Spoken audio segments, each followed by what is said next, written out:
Welcome. This is Signal.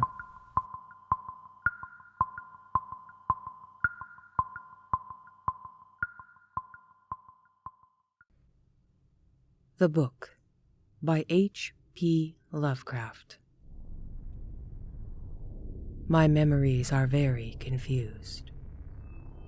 There is even much doubt as to where they begin, for at times I feel appalling vistas of years stretching behind me, while at other times it seems as if the present moment were an isolated point in a gray, formless infinity. I am not even certain how I am communicating this message. While I know I am speaking, I have a vague impression that some strange and perhaps terrible mediation will be needed to bear what I say to the points where I wish them to be heard. My identity, too, is bewilderingly cloudy. I seem to have suffered from a great shock, perhaps from some utterly monstrous outgrowth of my circles of unique, incredible experience. These circles of experience, of course, all stem from that worm-riddled book. I remember when I found it, in a dimly lit place near the black, oily river where the mists always swirl. That place was very old, and the ceiling-high shelves full of rotting volumes reached back endlessly through the windowless inner rooms and alcoves. There were, besides, great formless heaps of books on the floor and in crude bins, and it was in one of these heaps I found the thing. I never learned its title, for the early pages were missing, but it fell open towards the end and gave me a glimpse of something which sent my senses reeling. There was a formula, a short list of things to say and do, which I recognized as something black and forbidden, something which I had read before in furtive paragraphs, of mixed abhorrence and fascination, penned by those strange, ancient delvers into the universe's guarded secrets, whose decaying texts I love to absorb. It was a key, a guide to certain gateways and transitions which mystics have dreamed and whispered since the race was young, and which led to freedoms and discoveries beyond the 3 dimensions and realms of life and matter that we know. Not for centuries had any man recalled its vital substance or known where to find it, but this book was very old indeed. No printing press, but the hand of a half-crazed monk had traced these ominous Latin phrases in uncials of awesome antiquity. I remember how the old man leered and tittered and made a curious sign with his hand when I bore it away.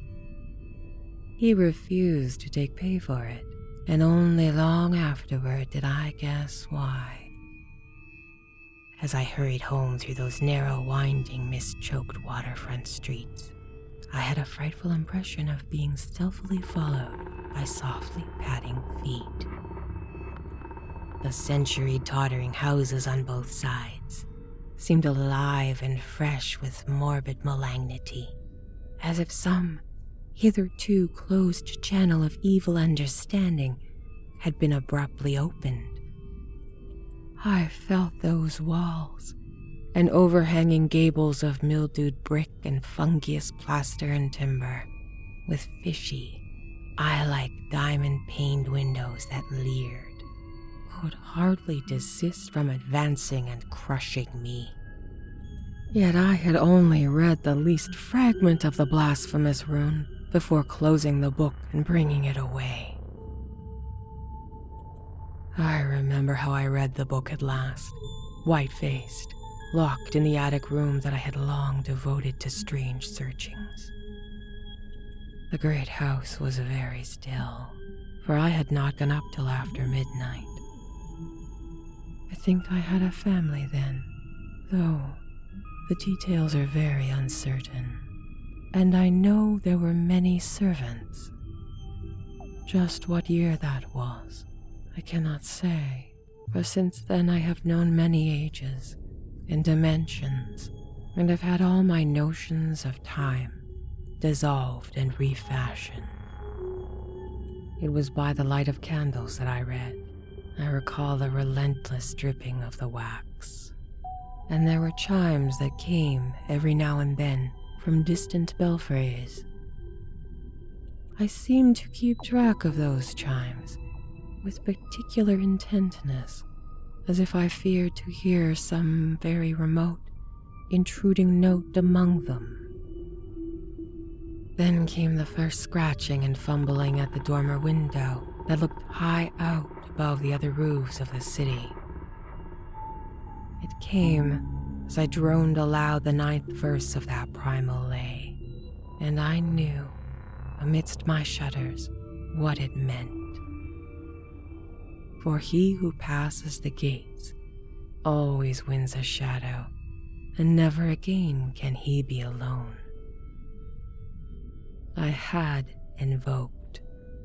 The book was indeed all I had suspected.